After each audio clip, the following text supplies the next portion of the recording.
Hey everyone, and welcome back. Today we are going to be diving into a topic that's pretty intense, not exactly light and fluffy, sudden natural disasters. Yeah. And we've got a lot of really cool sources for this deep dive.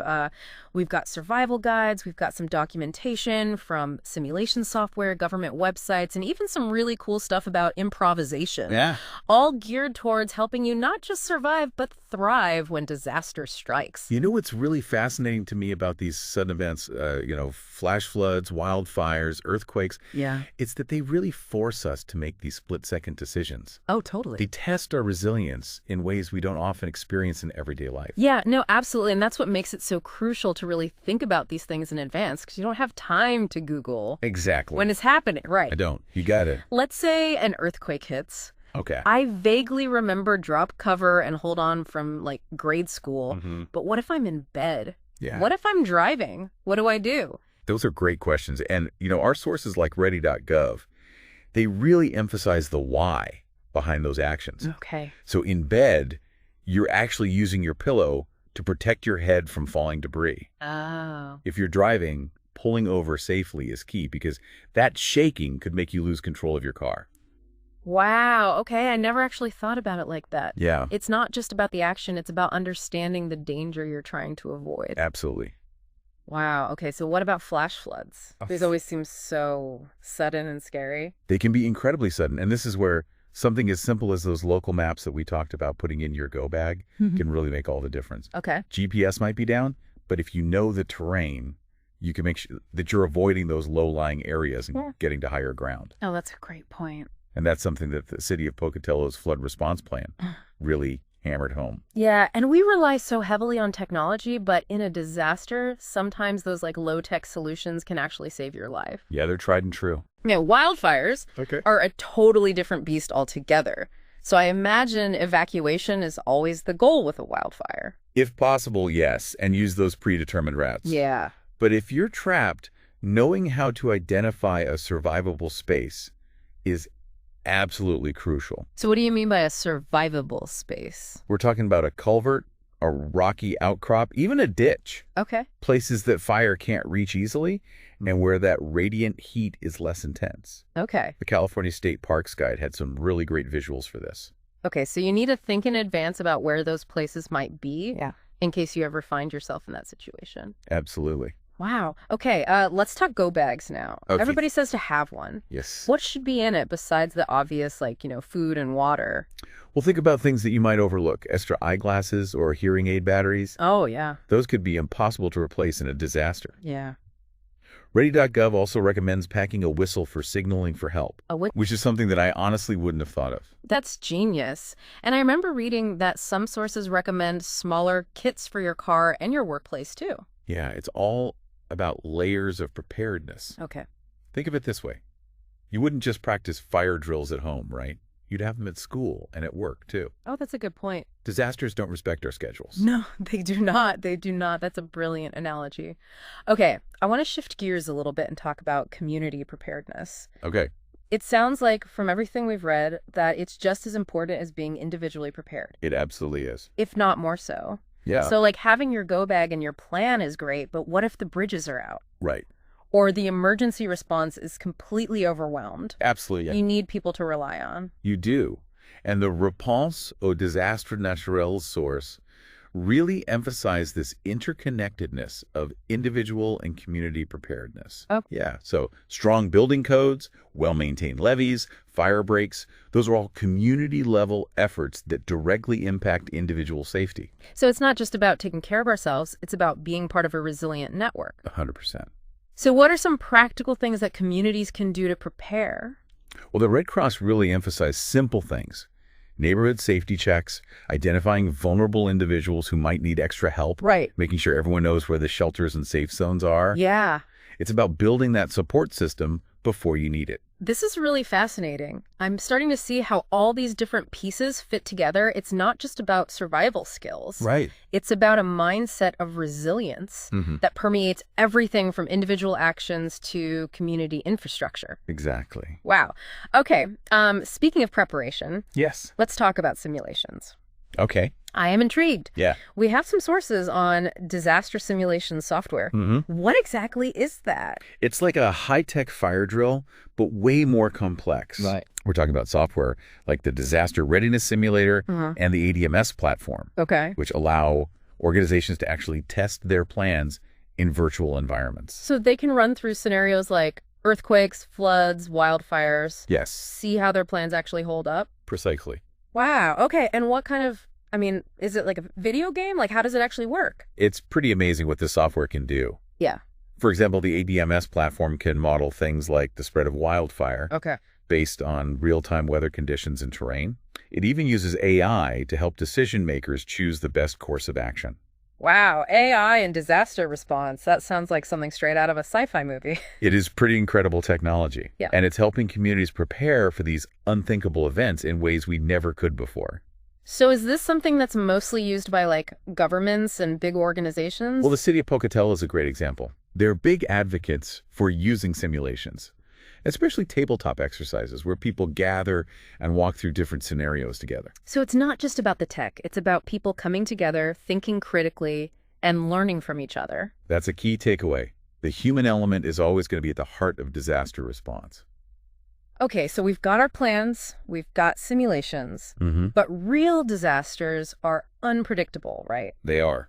And that's where improvisation comes in, I imagine. You hit the nail on the head. Catastrophes Naturelles Soudaines had a great section on this, reminding us that mental resilience and adaptability are just as vital as any physical preparation. So being able to think on your feet, Yes. stay calm when things are chaotic, Yes. and make clear decisions. Exactly. Wow, that's a tall order. It is, but it's possible. Yeah. It's like that Jungle Survival Academy idea, even in an urban disaster, knowing how to build a basic shelter or purify water. Those skills can be incredibly valuable. Yeah, it's amazing how seemingly unrelated skills can become incredibly relevant in a disaster situation. It's all about resourcefulness. Yeah. It's about adaptability. You Yeah. never know what challenge you might face. Right. So being able to think creatively and use what's available to you, crucial. This is all so insightful. I feel like I'm already learning so much. Sure. We'll be back for part 2 to continue this fascinating exploration of sudden natural disaster survival.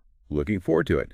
Welcome back to our deep dive into sudden natural disasters. Yeah, we're picking up right where we left off, exploring this fascinating world of disaster preparedness and survival. And last time we talked about that crucial mix of planning, community action, and really that quick thinking, Yeah. being able to adapt to whatever's thrown at you. And now I'm ready to get into some specific scenarios. Okay. So let's start with earthquakes. Okay. What are some things people might not think about when the ground starts shaking? One thing that's often overlooked is the potential for aftershocks. Oh, yeah.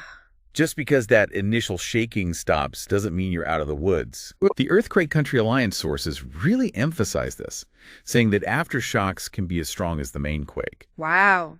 And they can happen hours, days, even weeks later. So even if you think it's over, you can't let your guard down. Exactly. But what kind of damage are we talking about with aftershocks? Like, should I be worried about my house collapsing on top of me? That's a valid concern. Aftershocks can definitely cause further damage to structures that are already weakened. Okay. Our sources recommend checking for gas leaks, cracks in the foundation, anything that looks structurally unsound. Yeah. It's always better to be safe than sorry. Wow. That's a sobering thought. It's like the danger lingers even after the initial event. Mm-hmm. Okay, so what about flash floods? Right. We talked about seeking high ground. Yeah. But what are some other less obvious dangers people should watch out for? One thing that our sources really hammered home was the danger of downed power lines. Oh, right. Floodwaters can easily conceal them, and they can obviously be deadly. Yeah, you would never know. It's like an invisible threat. It's tempting to wade through floodwater, but you just never know what's lurking beneath the surface. Yikes. And I imagine the water itself isn't exactly clean, right? Exactly. Floodwater can be a toxic cocktail. Oh, gosh. It can carry sewage, chemicals, even sharp debris. Okay, so if you have to go through floodwater, what do you do? If you do come into contact with it, wash thoroughly with soap and water as soon as possible, and consider getting a tetanus booster if you haven't had one recently. Okay, good advice. All right, shifting gears to wildfires. Okay. Those always seem so terrifyingly unpredictable. They can be. Besides having an evacuation plan, are there things people can do to increase their chances of survival if they are caught in a wildfire? Absolutely. The California State Parks and the Réponse aux Désastres Naturels sources both emphasized understanding fire behavior. Okay. Things like wind direction, terrain, even the types of plants and trees in an area can influence how quickly a wildfire spreads. So it's not just about running away from the flames. Yeah. It's about understanding how the fire is likely to move and making smart choices based on that knowledge. Right. But how can someone learn all of that? It sounds like you need a degree in fire science. You don't need a degree. Yeah. But even a basic understanding can be incredibly valuable. Okay. You can find a ton of resources online from organizations like the National Wildfire Coordinating Group. Okay. They have guides on how to create defensible space around your home, how to recognize signs of an approaching wildfire, even how to use weather apps to track wind patterns. I had no idea. Wow. So it sounds like knowledge really is power in these situations. Absolutely. Okay, I want to circle back to something we touched on earlier, those disaster simulations. Yes. Talked about software that organizations use, but is there anything like that available for individuals? If there is, FEMA has something called the Disaster Game on their website. Wait, a disaster game? Yes. That sounds interesting, like fun in a morbid way. Well, it's actually really well designed. You walk through different disaster scenarios, earthquakes, hurricanes, floods, make choices, and see the consequences of those choices play out. So it's like a fun, interactive way to learn about disaster preparedness, Yeah. sort of like a choose-your-own-adventure, but with a lot more at stake. I'll have to check that out. You should. Okay, now I want to talk about something that I think often gets overlooked, and that's the psychological impact of these events. Yeah. It's one thing to survive physically, Mm-hmm. but how do people cope with the emotional trauma? That is a critical aspect, and the improvisation, creativity, and the art of emergency management source really hit home on this, saying that sudden disasters can be incredibly traumatic, Yeah. both during and after. Right. It's not just about having those physical supplies. It's Yeah. about having mental and emotional resources as well. So what can people do? I mean, how do you prepare for something like emotional trauma? Well, there are things you can do to build resilience. Okay. Our sources mention practicing things like deep breathing exercises or mindfulness techniques. Okay. Even something as simple as having a list of trusted friends or family member you can reach out to for support can make a big difference. It's like having a mental first aid kit ready to go. Exactly. And I imagine having a plan in place for the aftermath, like where you'll stay, how you'll connect with loved ones. That would help reduce some of the anxiety in the moment. Absolutely. The more you can anticipate and plan for, Yeah. the better equipped you'll be to handle that emotional roller coaster that often accompanies disasters. Right. And don't hesitate to seek professional help if you need it. Yeah. There's no shame in reaching out for support, especially after experiencing something so traumatic. That's so important. Okay, before we wrap up part 2, Yeah. I want to emphasize something that kept popping up in our research, and that's communication. Right. Why is that so crucial during a disaster? Communication can literally be a lifeline. Yeah. Our sources talked about having a family communication plan, designated meeting places, out-of-state contacts everyone can check in with if local lines are down, Right. even code words to signal that you're safe. So it's not just about having a plan. Right. It's about being able to share that plan with your loved ones Exactly. and stay connected during a crisis. Mm-hmm. And what about those backup communication methods we talked about earlier, like Yeah. satellite phones, ham radios, things like that? Those can be invaluable if cell towers are down. Yeah. And don't forget about social media. Right. It can be a powerful tool for sharing information, Yeah. coordinating relief efforts, even finding missing persons. Yeah, I've seen how social media can be a double-edged sword in disasters, Right. spreading both misinformation and vital updates. Absolutely. But it's definitely a tool worth understanding and utilizing wisely. For sure. It's all about knowing how to use technology to your advantage in a crisis. Okay, we've covered a lot of ground in this segment. Any other essential points you want to make sure our listeners remember before we move on to part 3? I think the key takeaway here is this.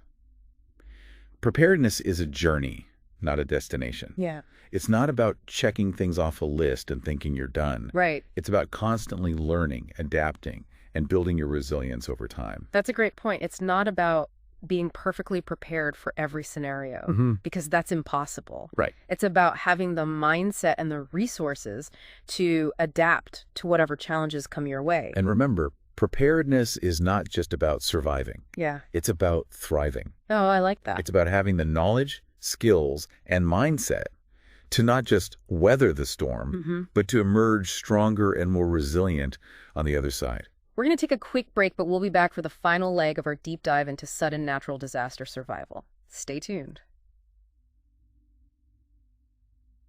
And we are back for the final part of our deep dive into sudden natural disasters. We've talked about everything from go bags to the psychology of survival. It's been a journey. It has been quite a journey, but there is one more piece of the puzzle that I'm really curious about, and that's technology.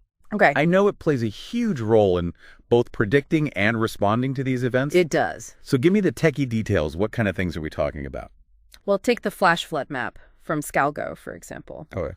It uses really advanced modeling to predict not just how much rain will fall, but where all that water will flow and gather during a storm. So it's not just about knowing how much rain is coming down. Right. It's about understanding how that rain will interact with the landscape. Exactly. And potentially create flash floods. Mm-hmm. That's amazing. It's like having a crystal ball for flash floods. You could say that, and this kind of technology is getting more and more sophisticated all the time. Oh, wow.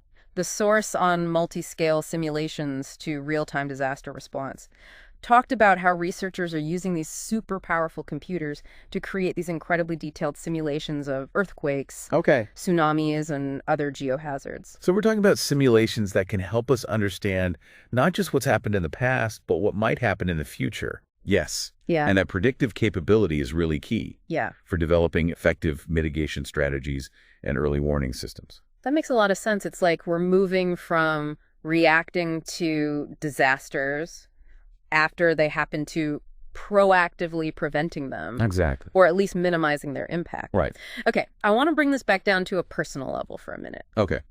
We've talked about all these high-tech tools and simulations, Yeah. but what are some practical ways technology can help individuals in a disaster situation? Well, communication is a big one. Okay. We talked earlier about backup communication methods like satellite phones or ham radios. Right. If cell towers are down, our sources really stress the importance of having those options. Right, because in a disaster, communication can literally be a lifeline. Exactly. And I imagine there are apps that can help too, right? There are a ton. Like finding open shelters, Mhm. reporting damage. Yes, some apps can even help you connect with loved ones if regular communication lines are down. Oh, wow. And don't forget about social media. Right. In a disaster, it can be a really valuable tool for sharing information, Yeah. coordinating relief efforts, and even finding missing people. Yeah. I've seen how social media can be a double-edged sword in those situations, Can be. spreading both misinformation and crucial updates. Absolutely. It's definitely a powerful tool that needs to be used responsibly. It does. Knowing how to filter information and find reliable sources is key. For sure. Okay, well, as we wrap up this deep dive, Good. I want to leave our listeners with a few final thoughts. Right. What are some key takeaways that you hope everyone will remember from our conversation today? Well, first, remember that preparedness isn't one size fits all. Okay. It looks different for everyone. Yeah. Depending on where you live, your individual needs, and the types of disasters you're most likely to face. Right. So do your research. Learn about the risks in your area. Okay. And create a plan that works for you. So don't just copy someone else's plan. Right. Make it your own. What else?